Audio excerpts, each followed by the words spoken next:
Amados, vejo os buracos aí, mas eu sempre tenho comentado, que Deus fala com os presentes, não é com os ausentes. Então, com certeza Deus vai falar com você também nesta noite.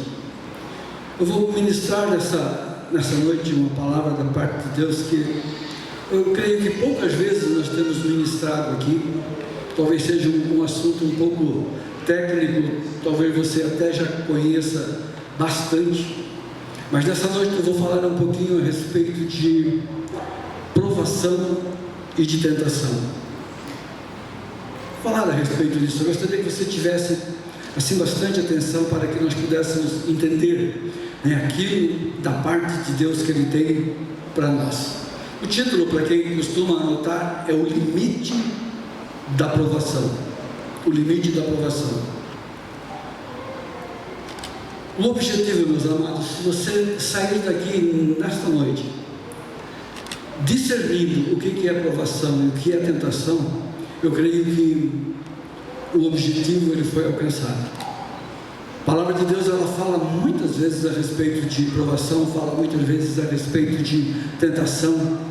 E quando nós falamos de provação, ela está totalmente linkada com fé. Então nós estamos falando de fé também, quando nós falamos de provação.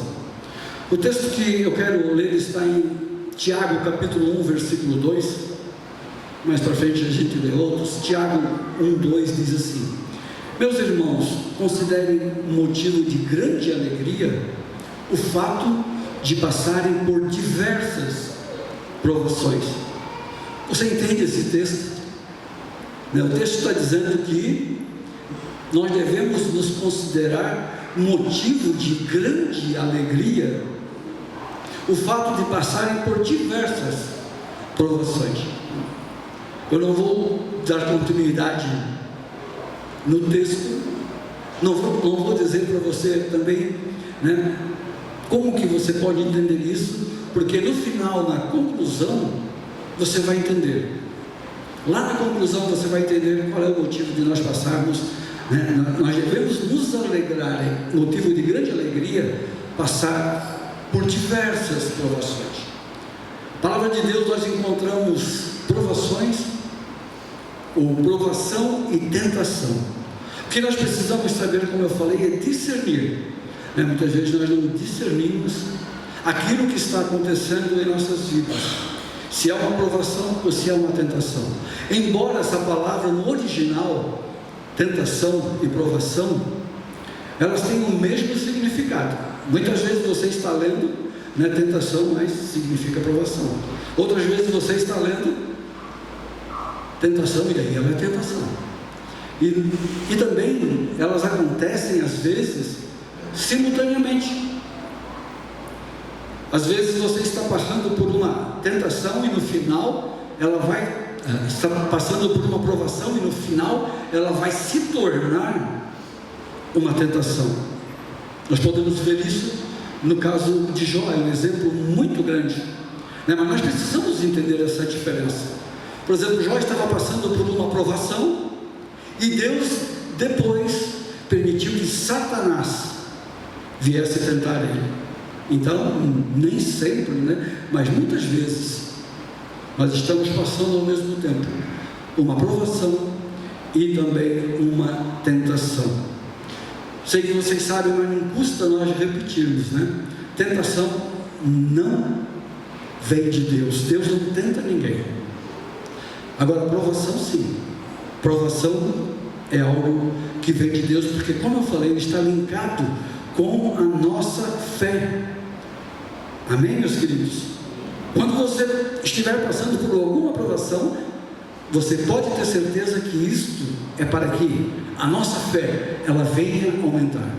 Nós, quando aceitamos o Senhor Jesus, nós ganhamos uma medida de fé, e essa fé, ela precisa ser exercitada, e nós somente somos exercitados, muitas vezes, através dessas provações. Amém? Então, os escritores bíblicos usaram a mesma palavra para indicar tanto testes bons como mal. Provação e tentação são testes. Testes bons e testes maus. É claro que provação é um teste bom, porque nós lemos que é motivo de grande alegria passar por provações. E testes maus são as tentações, que nunca vêm de Deus. Deus nunca tenta. Amém? Primeiro ponto que eu quero colocar para vocês é que provação é diferente de tentação. Embora, como eu falei, a palavra seja no original a mesma, mas ela tem alguma diferença, como até já falei um pouquinho antes, e ela tem pesos também diferentes. Tiago capítulo 1, estamos lendo Tiago capítulo 1, versículo 13, diz assim: quando alguém for tentado, jamais deve dizer, estou sendo tentado por Deus, pois Deus não pode ser tentado pelo mal. Deus não pode ser tentado pelo mal, e Ele também a ninguém tenta. Então tentação não é de Deus, Ele não tenta ninguém.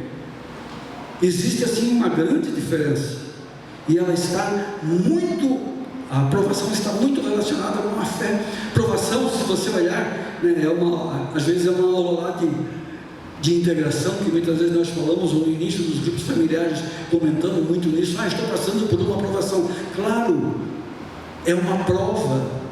E num colégio, quando você está estudando, você estuda, você aprende, depois vem uma prova, e daí você precisa ser aprovado. Não sei se hoje ainda tem os repetentes, né, o rodar, como dizia antigamente, mas é uma prova, e uma prova ela precisa ter para que nós venhamos ver se nós estamos sendo moldados, se nós estamos caminhando para aquilo que deveria caminhar. Nós precisamos, né, mudar de fase. Por isso nós temos que ver essa questão da provação e da tentação. Muitas vezes nós não percebemos a sutileza, né, e a armadilha que nós estamos entrando, e muitas vezes nós questionamos Deus, achando que Ele é culpado de nós estarmos passando por alguma provação ou por tentação. Na realidade, muitas vezes nós nos enredamos com aquilo que Satanás coloca diante de nós. Muitas vezes é assim, e muitas vezes nós mesmos somos as consequências. Nós não discernimos, nós não buscamos orientação daquilo que nós deveríamos fazer, e daqui a pouco nós estamos passando por uma consequência que às vezes não é nem provação, é porque eu não soube escolher, eu não consultei ao Espírito Santo, e eu começo a passar por dificuldades. As pessoas mais antigas dizem: estou vivendo uma tribulação tremenda, né? Muitas vezes não é nem provação, não é nem tentação, é porque nós mesmos não discernimos, não ouvimos o Espírito Santo de Deus, e nós vamos caminhando e entrando nessas armaduras, nessas ciladas, nessas armadilhas que Satanás ele coloca sobre a nossa vida. Faça uma análise dos problemas que você tem e verá que a grande maioria é armadilha. Nós mesmos caímos nestas armadilhas. Nem provação é, né? Nem é Deus querendo nos provar, ver se nós já passamos, né, por mais uma etapa e fomos aprovados. Nem isso não é. São consequências daquilo que nós escolhemos. Nós somos e vivemos através de escolhas, e muitas vezes essas escolhas elas são totalmente erradas e fazem com que nós venhamos a passar muitas turbulências nas nossas vidas, que às vezes se torna até uma provação, mas não é provação. Normalmente a tentação vem da nossa alma, que é insaciável e não se contenta com aquilo que tem, sempre quer mais. A nossa alma é assim, a palavra de Deus fala que a nossa alma é insaciável. Nós alcançamos alguma coisa e nós queremos outra, e assim por diante. Tem um texto de 1 João 2, 16 e 17, eu vou ler numa tradução um pouquinho diferente, né, na NVT, que diz assim: porque o mundo oferece apenas o desejo intenso, o mundo oferece apenas o desejo intenso por prazer físico. o desejo intenso por tudo que vemos e o orgulho de nossas realizações e bens. Isso não provém do Pai, mas provém do mundo. O mundo coloca situações sobre as nossas vidas. Muitas vezes nós achamos que estamos passando por uma provação. O texto está falando a respeito dos nossos desejos, das armadilhas, que essas armadilhas às vezes podem até nos levar a uma tentação. Como é uma armadilha, provavelmente já é uma tentação, porque é Satanás, que coloca a armadilha, é Satanás que tenta as nossas vidas. A nossa natureza pecaminosa pode transformar uma provação em uma tentação. Exemplo, uma falta de emprego. Você ficou desempregado, ou você pode fazer qualquer analogia, qualquer exemplo, mas o exemplo de uma pessoa que ficou desempregada. E durante o processo de desemprego dela, ela começa a fazer algumas coisas para ganhar dinheiro ilicitamente. Talvez aquela falta de emprego momentânea era uma provação na sua vida para um futuro, e ela acabou virando uma tentação. Por quê? Porque você começou a fazer algo que desagrada a Deus e agrada a Satanás. Você começa a mexer com algumas coisas ilícitas, dinheiro ilicitamente, e muitas vezes nós colocamos até a culpa em Deus, mas Deus não é culpado dessas coisas. Amém, meus queridos? O homem, como nós vimos no texto, o homem ele é seduzido pelo pecado por sua própria vontade caída. Nós olhamos as coisas, como diz aqui, o mundo oferece prazer físico, oferece desejo intenso daquilo que vemos e não precisamos, orgulho de nossas realizações. E isto, diz o texto, não vem do Pai, mas vem do mundo. Precisamos ficar atentos quanto a isso, as facilidades, os prazeres, Satanás coloca diante de nós, nos atrai para as tentações, muitas vezes, na maioria das vezes, as piores tentações, principalmente para o homem, são as sexuais, e as financeiras no geral, é para o homem e para a mulher, mas para o homem, especificamente, muitas tentações são na área sexual e na área financeira.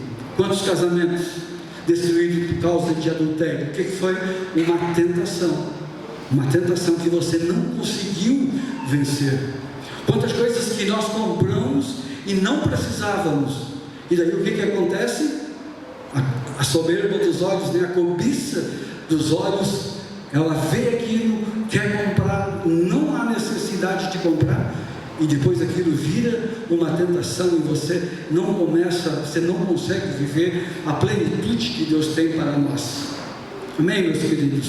Tiago dá a entender que tentação é como um namoro. Mais para frente eu falo um pouquinho a respeito disso, já no próximo tópico. E o segundo ponto que eu quero colocar, o limite da tentação. Não sei especificamente dizer se a tentação tem limite, mas eu creio que no decorrer nós vamos entender que há um limite. Por quê? Porque nós temos o livre-arbítrio de escolher, de rejeitar aquilo que é colocado diante de nós, aquilo que não é de Deus.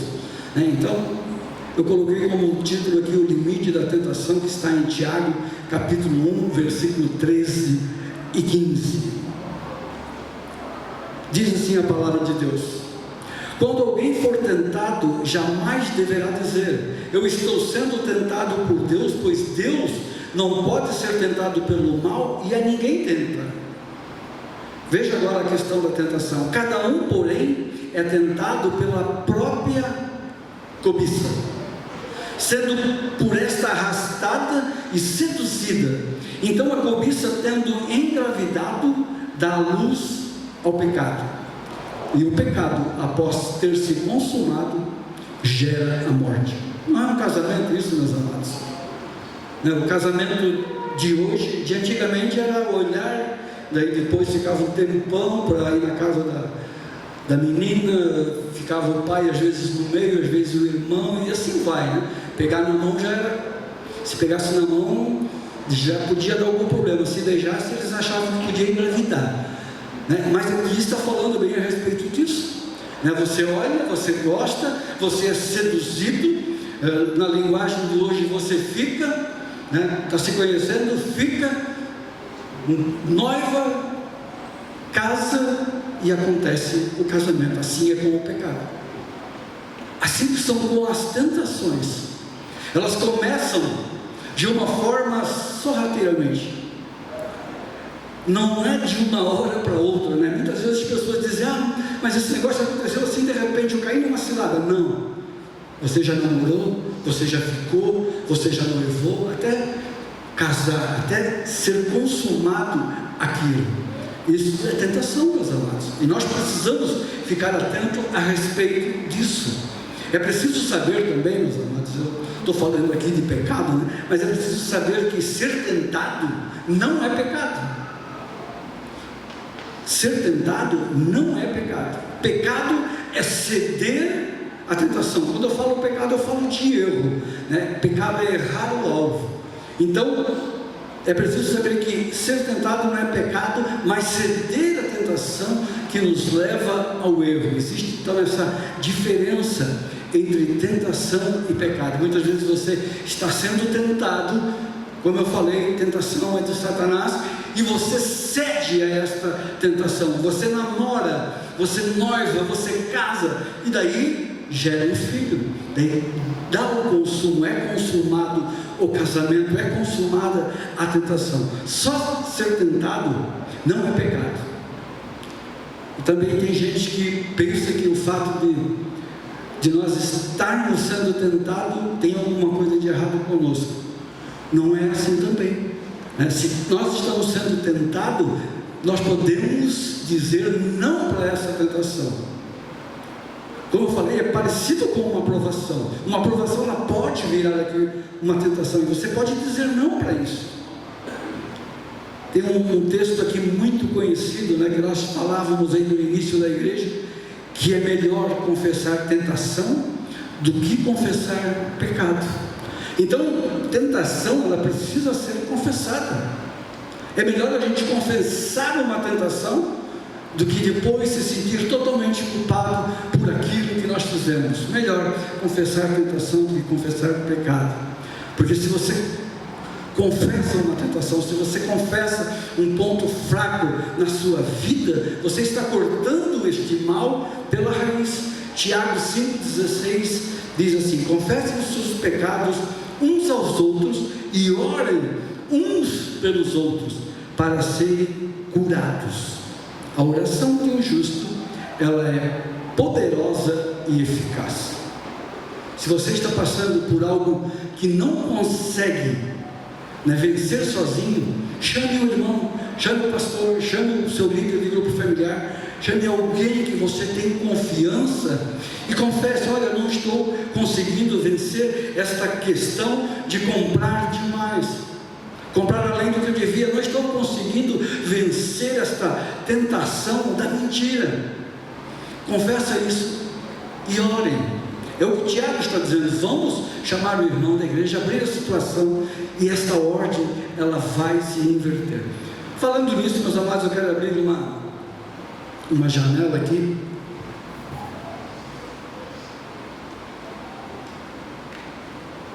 Uma janela para tomar uma aguinha, mas abrir uma janela para falar sobre oração rapidinho.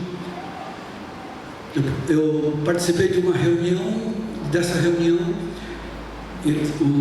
ela virou uma ministração que esses dias eu creio que alguns aí ouviram a respeito da oração, e nós aprendemos, meus amados, a Tamara até comentou na sala de oração no domingo passado, nós aprendemos, né, há pouco tempo, que a oração coletiva, ela é muito eficaz, ela tem um poder de resposta muito grande. Não que a oração individual não tenha resposta, mas a oração coletiva, ela é muito forte. É a oração que o Senhor Deus, Ele responde. Você já viu, não sei se você já percebeu, mas muitas vezes você está orando por um assunto, e aquilo parece que não flui, daí você coloca no grupo familiar, e a coisa acontece. É porque mais pessoas estão orando, né? Mateus 6 fala do secreto, então essa oração ali, mais para frente talvez a gente aprofunda um pouquinho mais. O Pio está orando, está ministrando, vai ministrar uma série a respeito disso, mas essa oração do secreto é quando Deus vê as nossas orações lá de Mateus 6, e ali Ele nos dá recompensa, e muitas vezes essa recompensa é o galardão que nós só teremos no céu. Mas a oração, né, de necessidade, aquilo que fala também em Mateus, né, que as necessidades serão supridas, essas necessidades nossas, amados, do dia a dia, elas já foram supridas. A necessidade ela já foi suprida, a maioria dela. Exemplo, lemos na palavra, Jesus já nos abençoou com toda sorte de bênçãos nas regiões celestiais em Cristo Jesus. Já fomos abençoados. O Senhor é meu pastor e eu nada tenho me falta. Mas nem sempre a oração daquilo que eu desejo é respondida, pois o que desejo muitas vezes não são necessidades. Pedimos e não recebemos porque nós pedimos mal. Exemplo de necessidade, estou só abrindo uma janela e dando uma pitadinha. Exemplo de necessidade: saúde, comida, o ar que eu respiro, são coisas que eu necessito para viver, né? E exemplo de desejo, coisa que eu digo que preciso. Exemplo, uma bicicleta. Eu preciso de uma bicicleta, mas uma bicicleta não é necessária para que eu possa sobreviver, né? Exemplo, uma casa na praia é um desejo, mas não é uma necessidade. Eu consigo viver sem isso, né? Um sítio, eu consigo viver sem esse sítio. Então, amados, os nossos desejos muitas vezes não são atendidos porque nós não sabemos orar e nós oramos mal. Amém? Quero fechar a janela aqui, encerrando, dizendo que nós venhamos fazer mais orações no coletivo, né? Nós temos orado aqui antes do culto 18h40, né? Até 19h50, 19h55 temos orado. É uma oração coletiva. Nós sabemos que esta oração Deus responde. Muitas vezes nós oramos aqui no culto coletivamente, né? Nós oramos, você concorda, é uma oração que tem resposta, meus amados, que tem respostas imediata. Nós temos exemplo de um rapaz aqui da igreja, a Tamara orou semana passada aqui no culto por ele. Eu tinha visitado ele na sexta-feira. Amados, eu tenho fé, mas eu vi que eu achei que ele ia ficar lá mais um tempinho naquele hospital. Ele sofreu um acidente. E nós temos orado individualmente, nós estávamos orando por ele. Eu orava, a família orava, a igreja orava individual, mas nós oramos domingo aqui. Vocês se lembram? Ele teve alta, sábado ele teve alta.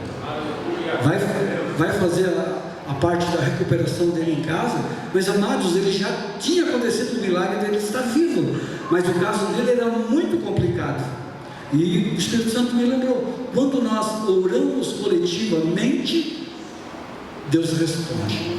Não que Ele não responda no individual, tá? Continue orando no individual, mas nós precisamos ter essa questão de orar no grupo familiar, orar aqui no culto na igreja. Amém? João 17:15 diz assim, voltando para a tentação: não rogo que os tire do mundo, mas que os proteja do maligno. Mas nós estamos nesse mundo, esse mundo é complicado, esse mundo é perverso, e esse texto de João diz: não rogo que os tires do mundo, mas que protejas do maligno.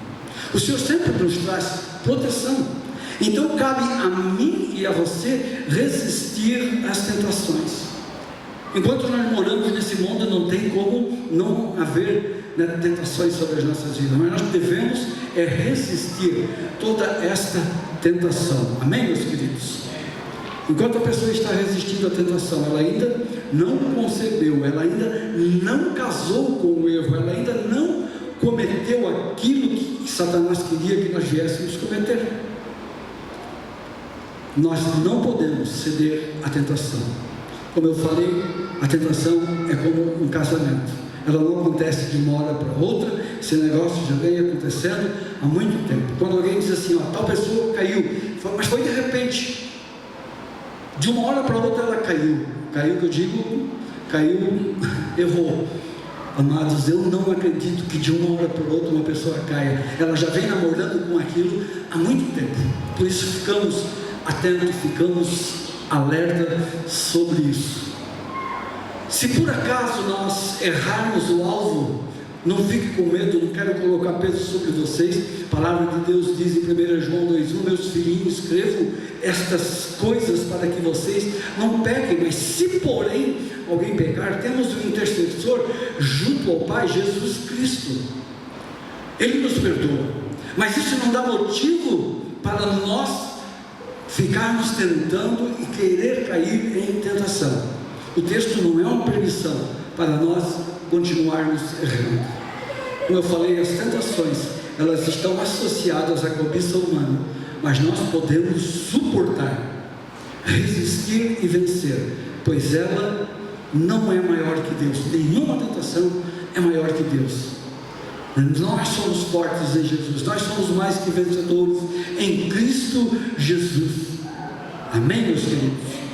Glória a Deus pela sua vida. E também quando nós vencemos essa tentação, não vou ler, mas em Tiago 1,12 nós lemos ali, e Apocalipse 2,10 diz que quando nós vencemos, nós vamos ganhar uma recompensa, a coroa da vida, que também está escrito em Apocalipse. Muito importante isso. Temos condições de suportar. Não é maior que nós, a tentação não é maior que nós. Nós podemos suportar. Nós temos condições de não ceder. Nada é maior do que o meu Deus. Nós temos até uma canção que nós cantamos: nada, nada e nada é maior do que o meu Deus. Vamos para o terceiro tópico.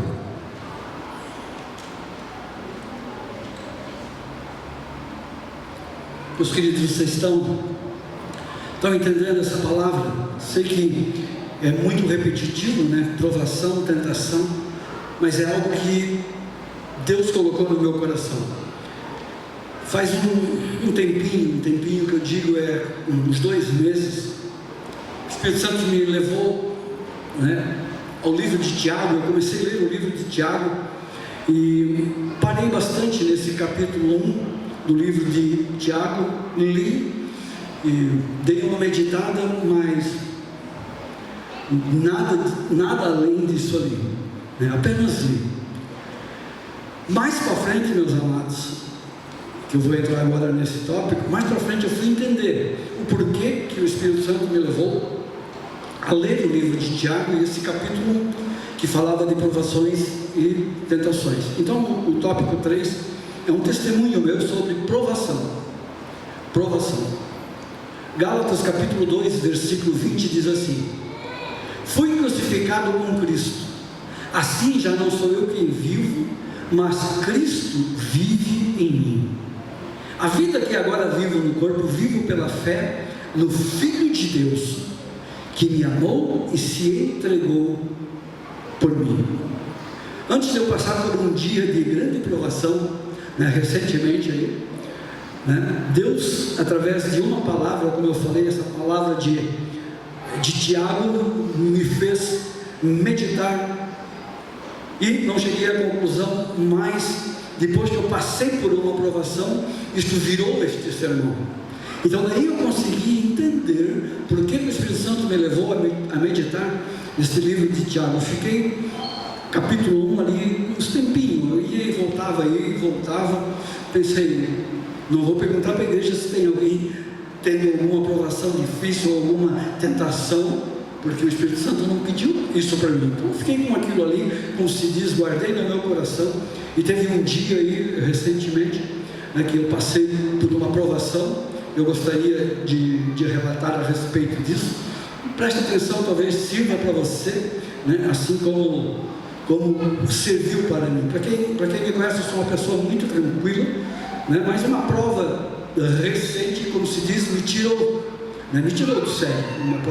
Uma provinha aí recente. Mas essa aqui, faz um mês, ela me tirou um pouquinho do sério, porque ela envolvia o nome da igreja. Embora eu saiba que eu não vou conseguir defender a igreja, né? A igreja é do Senhor Jesus, ela pertence ao Senhor Jesus, o Senhor Jesus cuida da igreja, mas nós somos algo, né? E quando mexeu com a igreja em si, envolveu o nome da igreja, eu não gostei e passei por uma provação assim, muito, como se diz, muito forte. 3 irmãos estiveram junto comigo também nessa reunião, e no outro dia, né, que eu tive essa reunião, no outro dia eu tive que pedir desculpa para esses irmãos, porque eu precisei ser um pouquinho mais conciso, um pouquinho mais forte nesta reunião que nós tivemos aí no final de culto.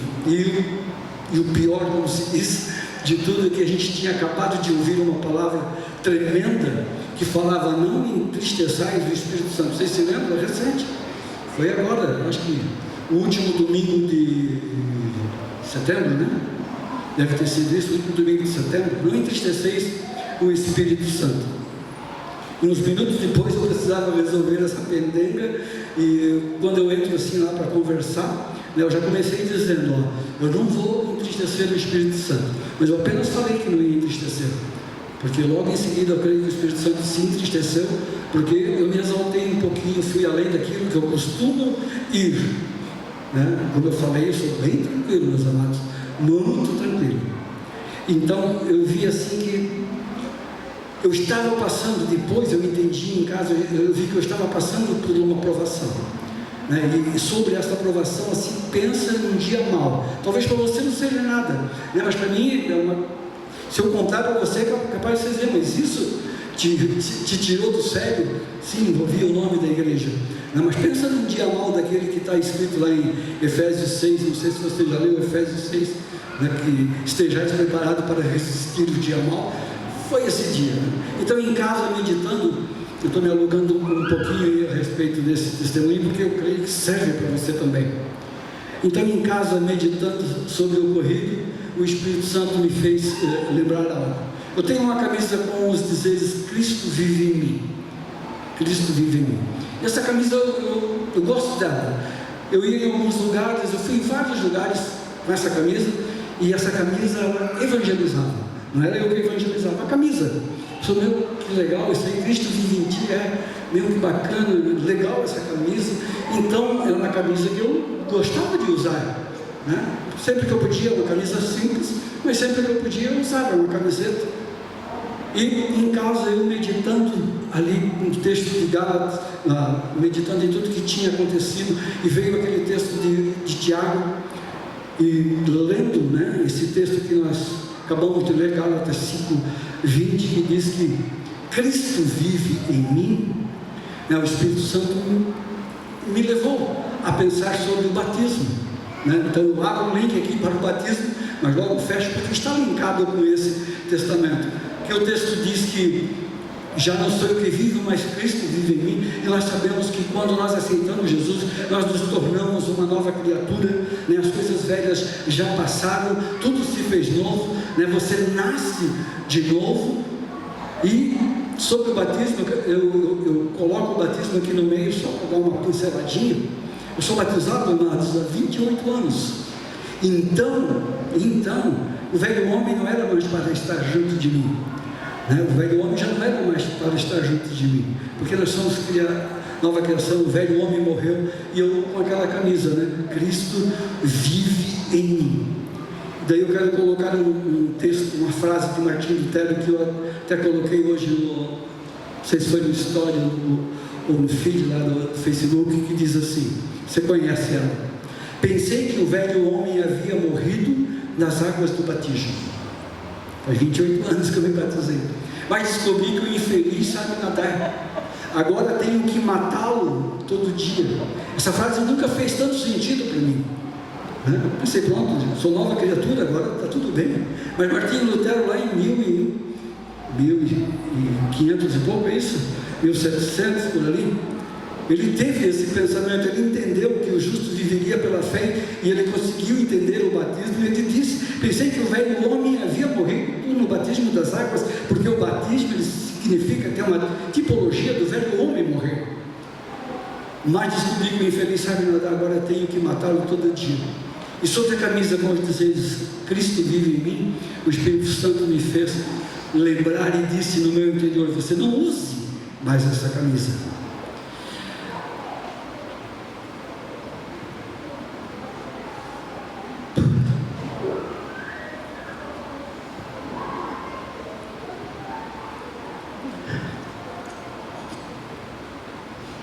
Talvez você não entenda,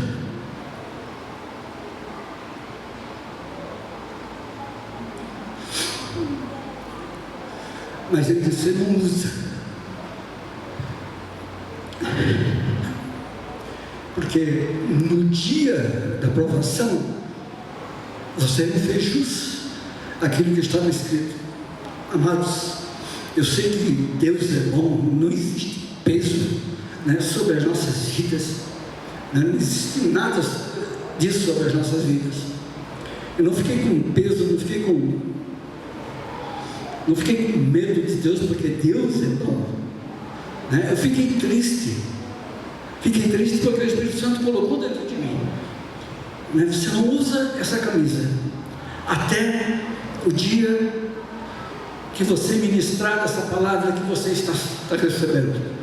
Então eu até, ela estava até meio que perdida esses dias, essa semana, acho que foi essa semana. Perguntei para a Marlene: viu aquela camisa e tal? Procura ela para mim, não sei onde é que ela anda. Ela até fugiu de mim. E essa semana estava lá no cabide debaixo de outra. Então, meus amados, eu posso dizer que eu passei por essa provação, e o pior de tudo é que eu não fui aprovado. No momento ali perdi. Talvez para vocês isso não é nada, mas para mim é muita coisa, meus amados. E aquela camisa eu estou usando hoje, é essa aqui, ó. Por quê?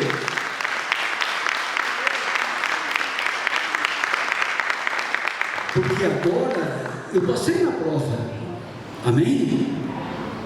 Pode vir uma outra aprovação aí, que eu vou passar por ela.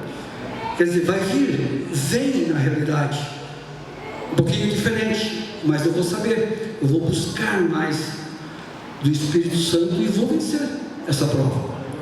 Mas eu creio, meus amados, que você também muitas vezes seja igual eu, que passou por uma provação e não venceu. E nós precisamos discernir que provação é de Deus, provação é algo para que nós venhamos ser aprovados e passar para mais uma etapa. Provação tem tudo a ver com fé.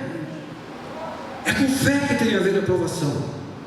Muitas vezes nós pedimos, né? Senhor, aumenta a nossa fé. Não sei se você já pediu. Não sei se vai tocar de novo, mas eu coloquei para tocar um pouquinho antes de eu terminar, e eu já estou terminando. Então, meus amados, muitas vezes nós pedimos: Senhor, aumenta a minha fé. Quando você diz aumenta a minha fé, você vai ter uma aprovação, né? Vai ter uma aprovação para ver se realmente você vai passar por isso, se você vai vencer, se você vai ser aprovado. Amém, meus queridos? Eu quero encerrar, concluindo, dando a resposta daquilo que eu falei no primeiro item, Tiago 1, né, capítulo 2 ao 4. Podemos colocar aí para ler? Meus irmãos, considerem motivo de grande alegria o fato de passarem por diversas provações. Como eu falei, que alegria, como que nós podemos nos alegrar por passar em provações? Depois dessa palavra, talvez você vai sentir alegre ao passar por provações. Por quê? Pois vocês sabem que a prova da sua fé produz perseverança. Olha o link. E a perseverança deve ter ação completa, a fim de que vocês sejam maduros e íntegros, sem que falte a vocês coisa alguma. Que tremendo, né? Agora você consegue entender esse primeiro, quando diz: seja, né, muito feliz, tenha motivo de alegria ao passar por provação. Normalmente nós ficamos tristes por passar por provação. Nós devemos ficar tristes quando nós passamos por tentação, mas não por provação. Porque a provação, ela traz sobre nós, né, uma alegria que gera fé, a fé ela gera paciência ou perseverança, a perseverança gera maturidade, e a maturidade, como está escrito ali, ela gera integridade. Precisamos discernir se é teste, provação, ou se é consequência. Precisamos discernir se é provação. Provação, ela faz crescer em Deus. Tentação pode nos derrubar por Satanás, mas a provação, ela não nos derruba, ela faz nós crescermos. Amém? Pessoal do louvor, por gentileza.